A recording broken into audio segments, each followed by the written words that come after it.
My parents always treated me like a servant. The day before Christmas, Mom smirked and said, "Your sister's friends are spending Christmas here. It's only 25 people." She expected me to cook, clean, and serve. Instead, I just smiled. That night, I flew to Florida for a trip. When they came home and saw the empty kitchen, her face went pale, but the real surprise was still waiting. They treated me like their personal servant for 15 years, while my sister lived like a queen. But what happened last Christmas Eve didn't just expose a family secret. It unleashed a storm that left everyone, including a Fortune 500 CEO, utterly speechless and my parents begging for forgiveness. Before I tell you how I went from being the family maid to having my own parents on their knees, let me take you back to that December evening when everything changed. I was in my Manhattan apartment, packing a suitcase for an important trip, when my phone rang. Mom. Just seeing her name on the screen sent a familiar chill down my spine. I knew this wouldn't be a pleasant conversation. Back home, in our grand Connecticut house, Christmas decorations glittered on every surface. I knew because I'd been the one meticulously hanging them every single year since I was 17. "Lily, cancel whatever silly plans you have for tomorrow," my mother, Margaret, commanded, without even a hello. Her voice, that familiar, unyielding tone, brooked no argument. I kept folding my clothes, my fingers tightening slightly on my phone. "What's happening tomorrow?" I asked, already dreading the answer. "Sarah's hosting her networking group for Christmas Eve dinner. Very important people, Lily. 25 guests, including executives from Pinnacle Corporation." She paused, and I could practically hear the smirk through the phone. "You'll need to arrive by noon to start cooking. 7 main courses, 10 sides, the menu's already planned." My grip on the phone tightened further. Sarah's networking group. Of course. My younger sister, the PR guru, never missed an opportunity to remind everyone how connected she was. "Mom, I have your sister making important connections that benefit this family. You should be grateful to help." Her words cut deep, as they always did. "It's not like you have anything else going on." I glanced at my laptop, where an email from Victoria Chin, CEO of Pinnacle Hospitality, glowed on the screen. If only my mother knew. "Use the good china," she continued, her voice sharp. "These aren't your usual crowd, Lily. These are people who matter.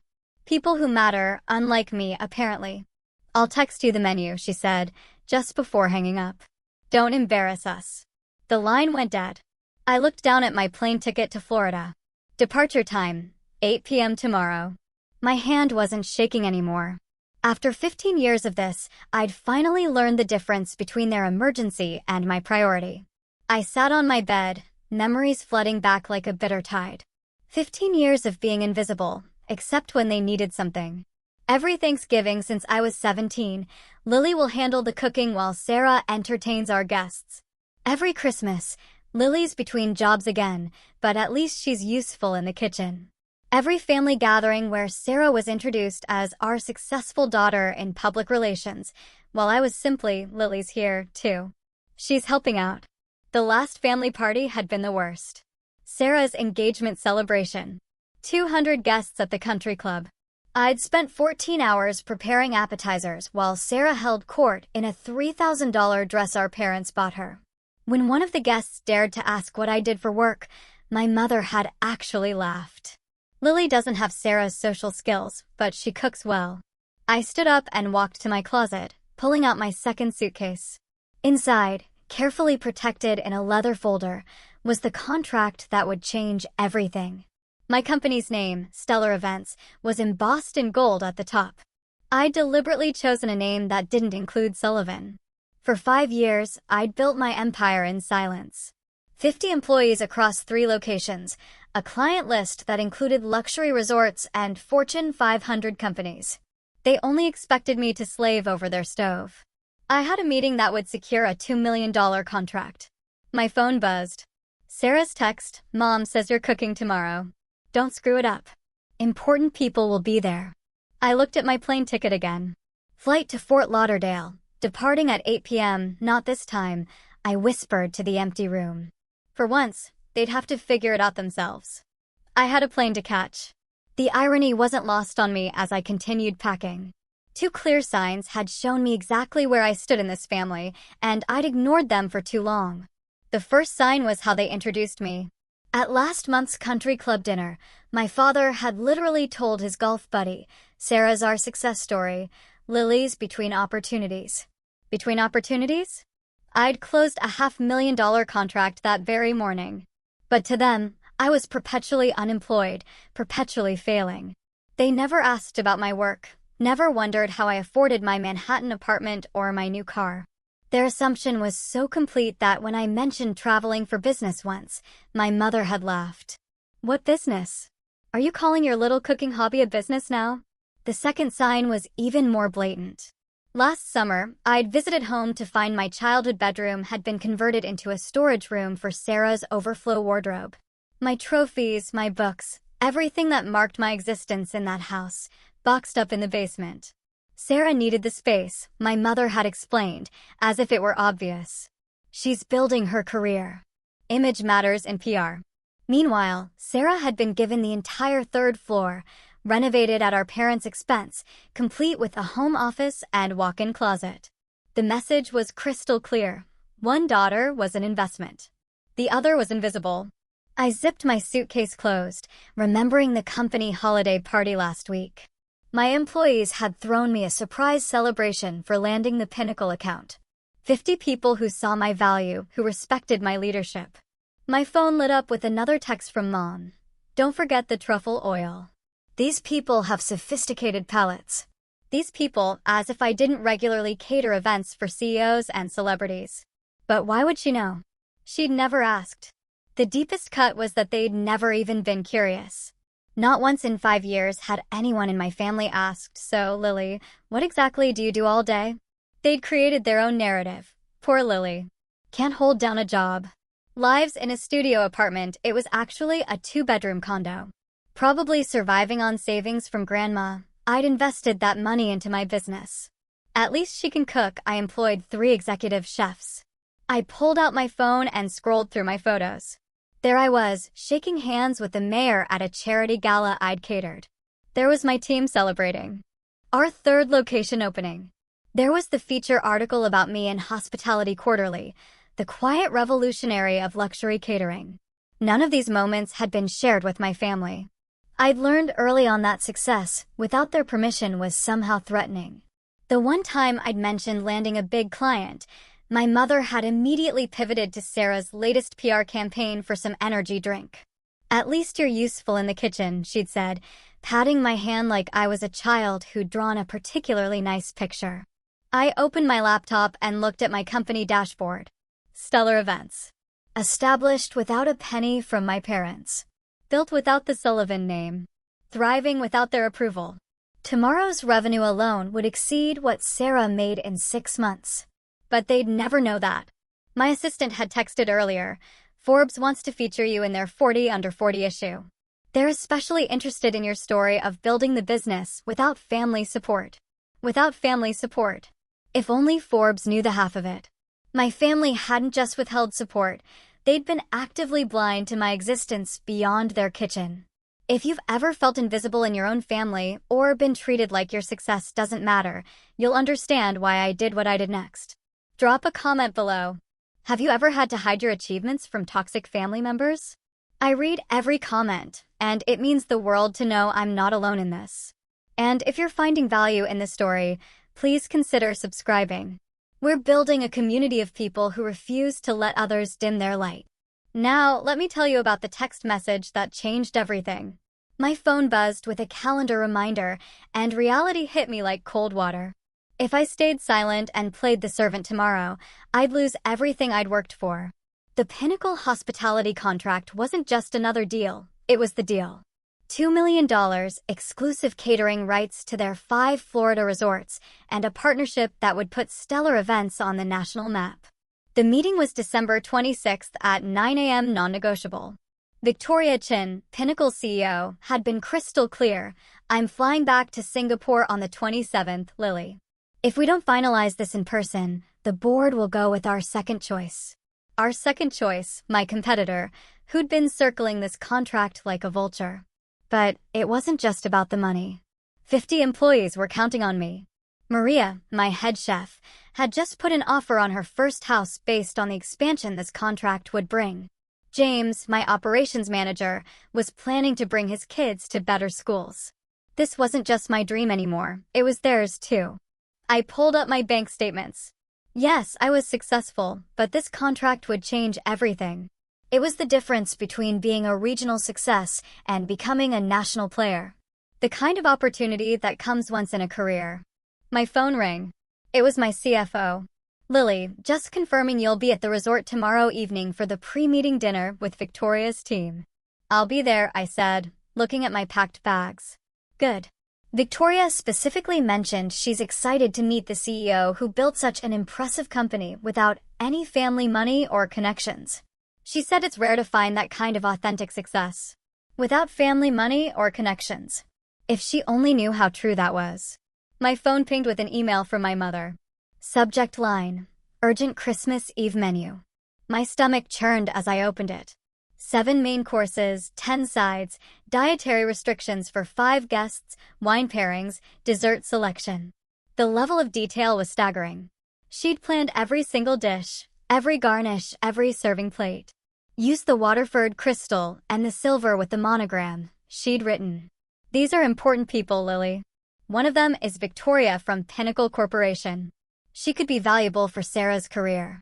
I nearly dropped my phone. Victoria. Victoria Chin was going to be at my parents' house. I quickly scanned the guest list my mother had attached. There it was, clear as day, Victoria Chun, CEO, Pinnacle Hospitality. My heart raced as I processed this impossible coincidence. The same woman I was meeting in Florida was going to be at my parents' house, expecting to be served by their unemployed daughter. Another text from Sarah popped up. Mom says Victoria Chen will be there. She's huge in hospitality. I'm hoping to pitch her on PR services. Don't embarrass me with your amateur cooking. Amateur cooking. I just catered Victoria's company retreat for 500 people last month. Though we'd handled everything through my executive team, she'd never met me in person. That was scheduled for tomorrow. I sat down hard on my bed, the weight of the decision crushing me. Stay and serve the woman who was about to make me a millionaire, pretending to be a failure? Or leave and risk my family's wrath, but secure my future? My Uber notification popped up. Your ride to JFK Airport is scheduled for 6:30 p.m. tomorrow. I looked at the menu again, then at my contract, then at my plane ticket. The choice had never been clearer. I made my decision. I picked up my phone and dialed my mother's number. She answered on the first ring. Finally. I was starting to worry you weren't taking this seriously. Mom, I can't do it. Silence. Then her voice turned sharp. What do you mean you can't? I have a business trip. I'm flying to Florida tonight. Don't be ridiculous. Her voice rose. What possible business could you have? She actually laughed. Lily, stop being selfish. Your sister needs this. Sarah has a full catering team she could hire. With what money? Do you know how expensive that is? I bit my tongue. The irony of her asking me about catering costs while talking to someone who owned a catering company was almost too much. Family comes first, she snapped. Or are you too selfish to understand that? I understand perfectly. Family comes first when you need something from me. How dare you? When's the last time you asked about my life, Mom? We know about your life. You're between jobs, living in that tiny apartment. I'm a CEO. Another laugh. This one cruel. A CEO of what? Your imaginary company. It's not imaginary. I have 50 employees. Lily, enough with the fantasies. Sarah needs this. You owe us. I owe you? We raised you, fed you, kept you in our home while treating me like hired help. You're being dramatic. What else do you have to do? Sit in your apartment alone on Christmas. I looked at my business class ticket. I have a flight at 8 p.m. Cancel it. No. If you leave, don't bother coming back. The threat hung between us. The same one she'd used so many times before. Usually, it worked. Usually, I caved. Then I guess this is goodbye, I said quietly. You can't be serious. I'm done being the family servant. Mom, I'm done being invisible until you need something. You ungrateful, I hung up. My hands were shaking, But for the first time in 15 years, it wasn't from fear or anger. It was from freedom. My phone immediately exploded with texts from Sarah. "What did you just do? Mom's having a meltdown. Stop being so dramatic and get over here." I turned off my phone and continued packing. They'd figure it out. They always did when they had to. I turned my phone back on to set one thing straight. It rang immediately. "Sarah, what is wrong with you?" she screeched. "Mom's calling all the relatives saying you've lost your mind. I have a business meeting on Christmas Eve." "Stop lying. This is about that stupid fight last month, isn't it? When Mom gave me your room." "My room was converted to your closet years ago, Sarah. And no, this is about my actual career."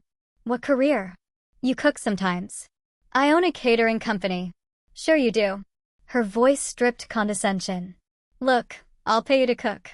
How's $200? I almost laughed. My day rate for personal chef services was $5,000. Not that she'd ever know. "This is non-negotiable, Sarah. I'm not coming. Mom will disown you."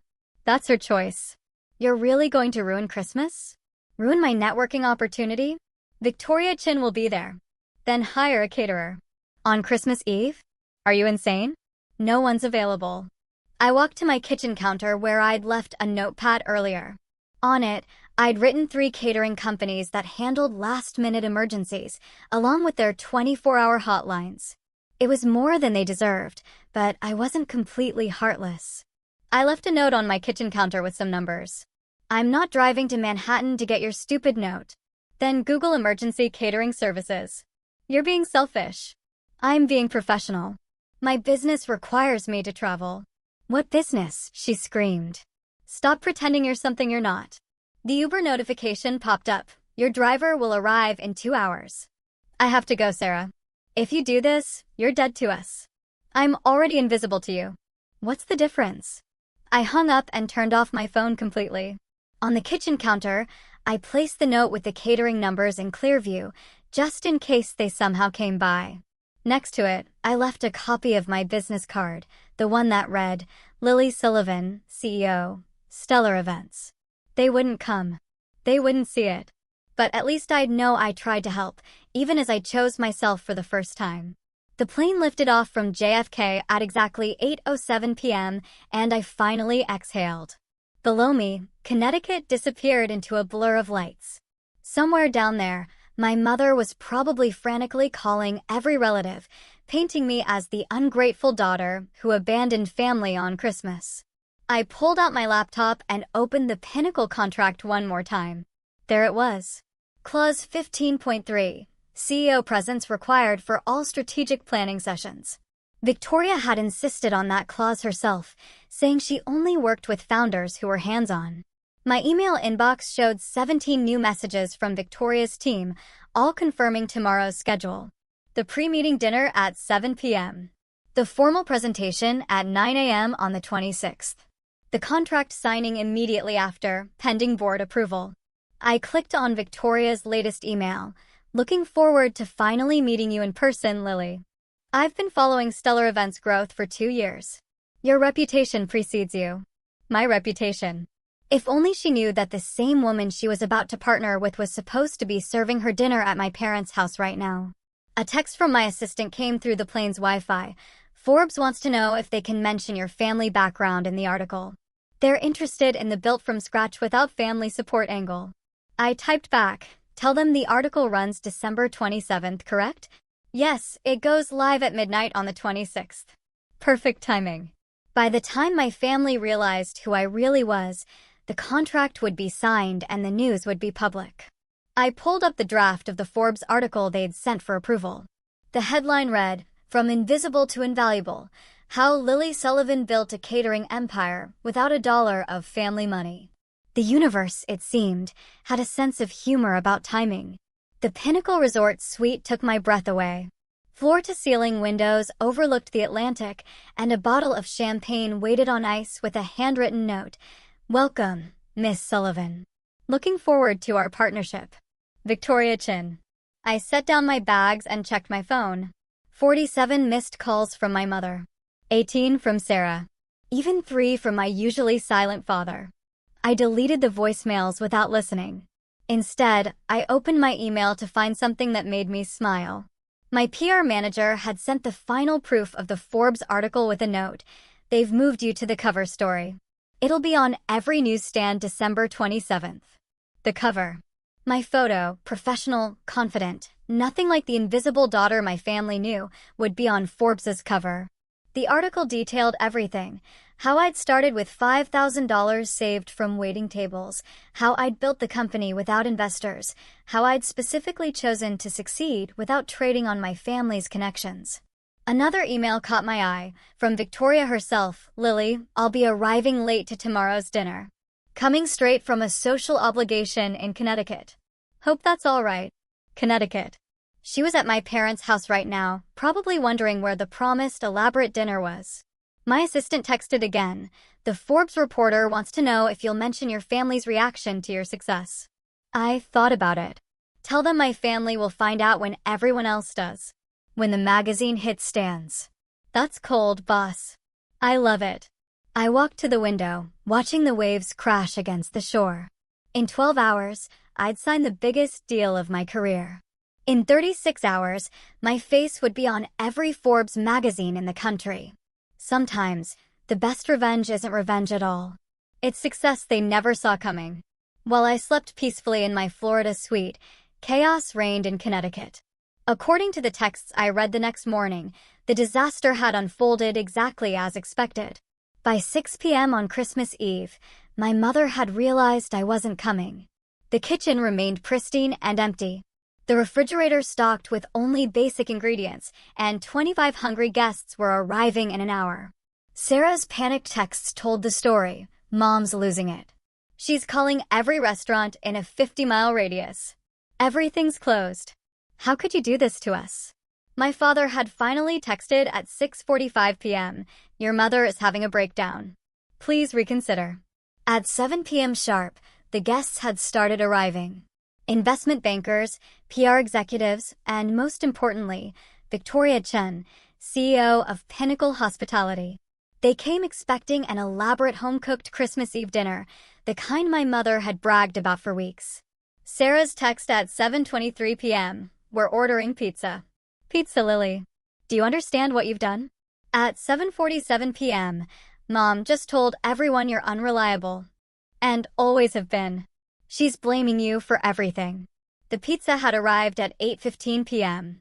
5 boxes of Papa John's and 3 from Domino's because one chain couldn't handle the last-minute order. My mother, who had spent weeks bragging about her daughter's elaborate cooking, had to serve delivery pizza on her Waterford Crystal. Sarah's increasingly frantic texts painted the picture. Victoria Chen looks disgusted. People are leaving. Mom told everyone you're mentally unstable. She said you've always been the family disappointment. The last text from Sarah, sent at 9:03 p.m. Party's over. Everyone left early. Victoria Chen didn't even stay for dessert. Mom says you're dead to her. I put down my phone and ordered room service breakfast. In 3 hours, I'd be having dinner with Victoria Chen. I wondered if she'd mentioned the disaster at my parents' house. I wondered if she'd recognized my last name. Most of all, I wondered what my mother's face would look like when she learned the truth. The pre-dinner meeting at Pinnacle Resort was scheduled for 7 p.m. I arrived early, wearing my best suit, ready to close the deal of my lifetime. What I didn't expect was Victoria Chen walking in with a story to tell. Lily, she greeted me warmly, though she looked tired. I have to apologize for being late. I just flew in from the most bizarre Christmas Eve party in Connecticut. My heart rate stayed steady. I'd practiced for this moment. Oh, what happened? You won't believe this. She sat down, shaking her head. I was invited to what was supposed to be an elegant dinner party. The hostess, Margaret Sullivan, actually, same last name as you, funny coincidence, had promised this elaborate meal prepared by her daughter. I nodded, saying nothing. We arrived to find absolute chaos. No food prepared, empty kitchen, and the hostess scrambling to order pizza. Pizza for executives and business owners she'd been trying to impress for months. That must have been awkward. It gets worse. She spent the entire evening bad-mouthing her older daughter, calling her unreliable, mentally unstable, a disappointment to the family. Apparently, this daughter was supposed to cook everything, but just disappeared. Victoria pulled out her phone, showing me a photo someone had taken at the party. There was my mother, face flushed with embarrassment, pizza boxes visible on her precious mahogany table. The younger daughter, Sarah, kept trying to salvage things, but it was a disaster. She actually tried to pitch me PR services while serving Papa John's on china plates worth more than most people's rent. Did you stay long? 20 minutes after the pizza arrived. The hostess was so busy making excuses and blaming the absent daughter that she forgot to actually host. It was. Victoria paused, searching for words. The most unprofessional evening I've ever experienced. The woman actually said her daughter was too stupid to hold a real job, so she usually just cooked for them. My hands remained steady on my portfolio. That's terrible, isn't it? I can't imagine treating family that way. Victoria opened her menu. Now, let's discuss something more pleasant, your incredible company. The next part is where everything unravels spectacularly. If you've been waiting for the moment when truth meets consequences, you're about to be very satisfied. But first, what would you have done in my position? Would you have revealed yourself right then to Victoria? Or would you have waited for an even more perfect moment? For the moment that changed absolutely everything? The next morning, December 26th, I stood in Pinnacle's boardroom, ready to present to Victoria and her team. The contract was on the table. The presentation was flawless. And everything was going perfectly until Victoria's assistant walked in with an iPad. Miss Chin, you need to see this. There's a photo from that Connecticut party going viral on LinkedIn. Victoria took the iPad, and I watched her face change from curiosity to confusion to complete shock. She looked up at me, then back at the screen, then at me again. Lily, she said slowly. This photo from the Sullivan house in Connecticut. She turned the iPad toward me. Someone had posted a family photo from my parents' wall, the one from last Thanksgiving, where I stood in the background, barely visible, while Sarah posed front and center with our parents. Is this you? I nodded. Yes. Sullivan. Margaret Sullivan. Is your mother? Yes. The room went completely silent. Victoria's team exchanged glances. The legal counsel put down his pen. The woman who called you unreliable, mentally unstable, and unemployable is your mother? Yes. Victoria stood up, walked to the window, then turned back to face me. You were supposed to cook that dinner, the one that turned into a pizza disaster. I was. But you were here meeting with us. I chose my business over being treated like a servant. Victoria pulled up something else on her phone. Your mother said you don't have a job, that you're a failure who can only cook. She doesn't know about stellar events. Your own mother doesn't know you're a CEO? She never asked. Victoria sat down heavily. Let me understand this. Your family has no idea that you run one of the most successful catering companies on the East Coast. None. They don't know about my 50 employees, my 3 locations, this $2 million contract we're about to sign. They think I'm unemployed and living in a studio apartment. Victoria's business partner, James, spoke up. I'm sorry, but I need clarification. The woman serving pizza on Waterford Crystal last night has no idea her daughter could have catered that entire event with 5-star quality. She's never asked what I do for a living. She just assumes I'm a failure. Victoria started laughing. Not a polite chuckle, but actual, genuine laughter. Oh my God. She spent the entire evening complaining about her disappointment of a daughter. And that daughter is you, the CEO I've been trying to partner with for 2 years. She looked at her team. Gentlemen, I think we're about to sign the most interesting contract of our careers. Victoria pulled out her phone again, this time opening Google. I have to know something, she said, typing my name. The search results loaded instantly. Oh my God. She turned her phone toward her team. Look at this. The first result was my hospitality quarterly feature. The second was the announcement of my James Beard Award nomination. The third was a Wall Street Journal piece about women entrepreneurs. Your family doesn't know about any of this? Before I could answer, her assistant rushed in again. Miss Chin, you'll want to see this. Forbes just announced their 40 under 40 cover story for tomorrow. He projected it onto the boardroom screen. There I was. Professional headshot, front and center, with the headline, "From Invisible to Invaluable: How Lily Sullivan Built a Catering Empire Without a Dollar of Family Money." Victoria read the preview aloud. Sullivan, 32, built stellar events from a $5,000 investment into a multi-million-dollar enterprise, deliberately avoiding any family connections or support. "I wanted to prove that success doesn't require a famous last name or family money," Sullivan states. She looked at me. "This goes live tomorrow at midnight, tonight. Your family still doesn't know. They will when everyone else does." James whistled low. "Your mother is going to see her unemployable daughter on the cover of Forbes." Victoria's assistant was now scrolling through the article preview. "It says here you have a 6-month waiting list for events. Is that true?" 8 months for peak season." Victoria stood up. "I need to make a phone call." She stepped out of the room, and we could see her through the glass talking animatedly on her phone. She returned 5 minutes later with a strange smile. "I just called Margaret Sullivan." My stomach dropped. "You what?"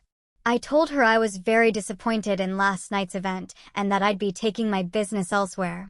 She begged me to reconsider. Said it was all her older daughter's fault, Victoria. Then I told her I just signed a $2 million contract with the most talented entrepreneur I know. She asked who. I said, "Your daughter, Lily Sullivan, CEO of Stellar Events." The room was silent. The sound she made, Victoria continued, was like all the air had been sucked out of her lungs. Then she hung up on me. My phone, which I'd kept on silent, showed 47 missed calls in the last 3 minutes. All from my mother.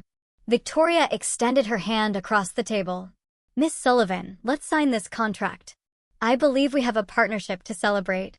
As I signed my name on the $2 million contract, my phone lit up with a text from my father. "Your mother just fainted."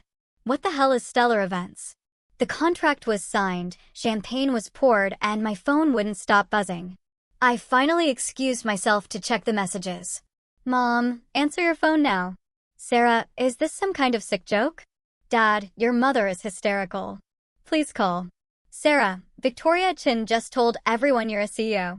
"Mom, this is cruel." "Lily, pretending to be successful to humiliate us." I walked back into the boardroom where Victoria and her team were still celebrating. "My family thinks I'm lying about being a CEO." Victoria's eyes gleamed. "Would you like me to send them something?" Before I could respond, she was taking a photo of me with the signed contract, the Pinnacle executive team, and the champagne. She typed quickly and hit send. "I just posted it on LinkedIn," she said. Tagged Stellar Events, Pinnacle Hospitality, and Margaret Sullivan of Connecticut. The post read, "Thrilled to announce our $2 million partnership with Stellar Events and their brilliant CEO, Lily Sullivan. Her company's excellence in luxury catering will elevate Pinnacle's guest experience across all properties. Amazing to work with someone who built their empire from scratch." Within minutes, the post had dozens of likes and comments. Industry leaders I'd worked with for years chimed in with congratulations. Previous clients shared their experiences with Stellar Events. My phone rang. "Sarah," I answered on speaker with Victoria's permission. "This can't be real." Sarah's voice was shaking. "It's real. You've been a CEO this whole time? 5 years? Why didn't you tell us? You never asked.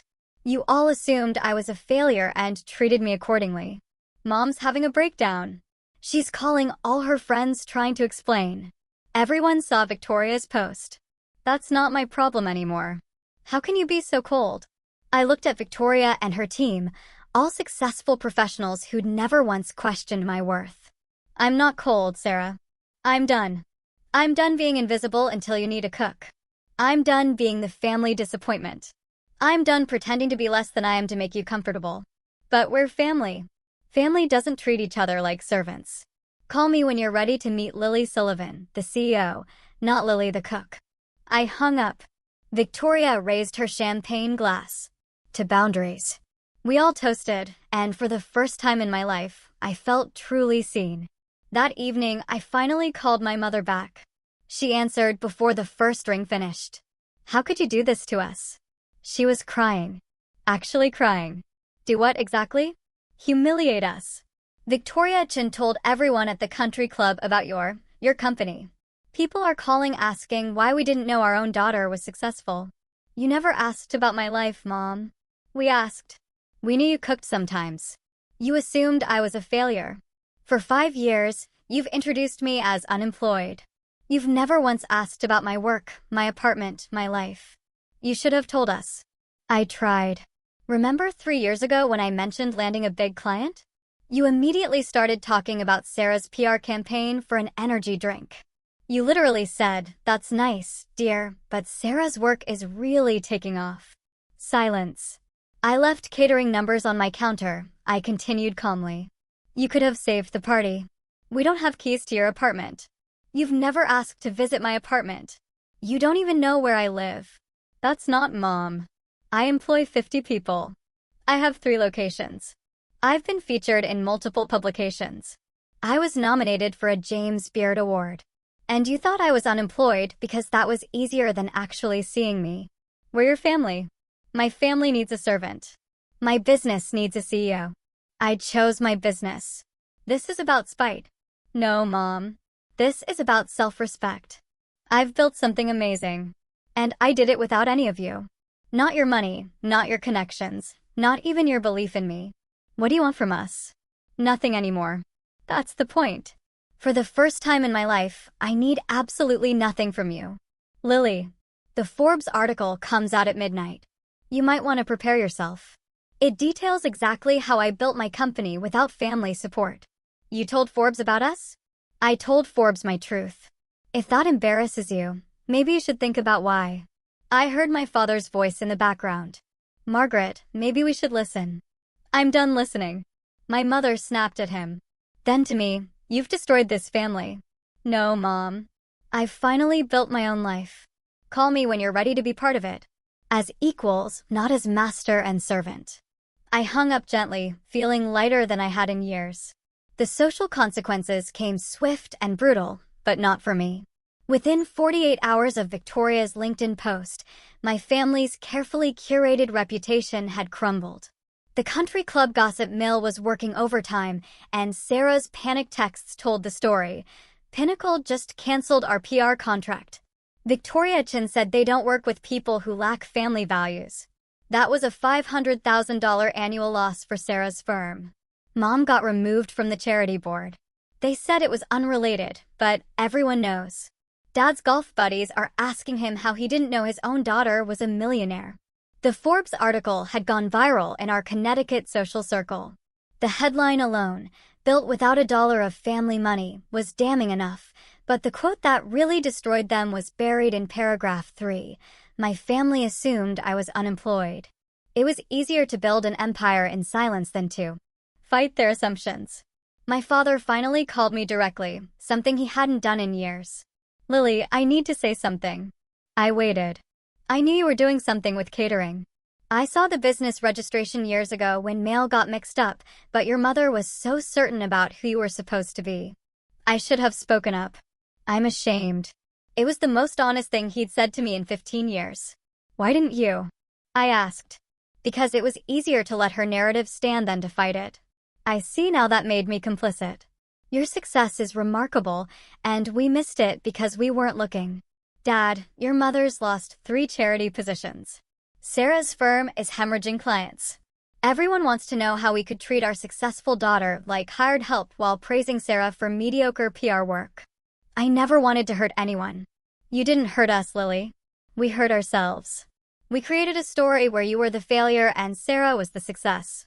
And now everyone can see we were blind. He paused. That pizza disaster is already country club legend.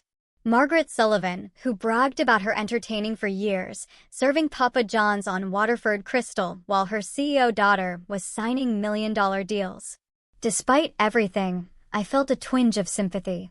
Dad, I don't apologize. We earned this. Every single consequence. While my family dealt with their social catastrophe, my life exploded in the best possible way. The Forbes article had included a photo of me at the Pinnacle signing, champagne in hand, surrounded by executives who valued my work. The contrast to my family's Thanksgiving photo, where I lurked in the background like hired help, wasn't lost on anyone. Within a week of publication, Stellar Events received over 200 inquiries. High-end clients who'd been on the fence suddenly wanted to work with the CEO who built an empire from scratch. My inbox was flooded with interview requests, speaking engagements, and partnership proposals. Victoria Chin became my biggest champion. She introduced me to her network, telling everyone the story of the Christmas Eve disaster with barely concealed glee. Imagine, she'd say, having a golden goose in your house and treating it like a servant duck. 3 major contracts came from those introductions alone, worth a combined $10 million. I hired 20 new employees to handle the growth, promoting Maria to executive chef and James to COO. During our expansion meeting, Maria said something that stuck with me. You know what I love most about this company? You built it for people who were overlooked. Half of us were told we'd never amount to anything. She was right. I'd unconsciously hired people like me, talented individuals who'd been dismissed, overlooked, or underestimated. My assistant forwarded me a text from a reporter. Your story is everywhere. Food Network wants to discuss a documentary. Working title, Invisible to Invaluable, The Lily Sullivan Story. But the best moment came when I received an invitation to speak at Cornell School of Hotel Administration. My dream school, the one my parents had said was too ambitious for me. The topic, Building Success Without Permission, Creating Your Own Path in Hospitality. As I reviewed my speaking notes, my phone buzzed with a text from my mother. We need to talk, please. I looked at it for a long moment. Then I archived it and went back to planning my future. Success, I'd learned, was the best response to disrespect. But boundaries? Boundaries were the best gift I could give myself. 3 months later, I agreed to meet my family at a neutral location, a quiet restaurant in Manhattan, my territory.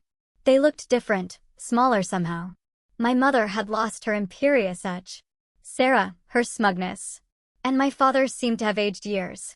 Before anyone speaks, I said, setting down a single sheet of paper. These are my terms. 1. Equal respect or no contact. 2. No more servant treatment, ever. 3. Public acknowledgement of my success. 4. A genuine apology, not just words. 5. Therapy. Family and individual. This is non-negotiable, I continued.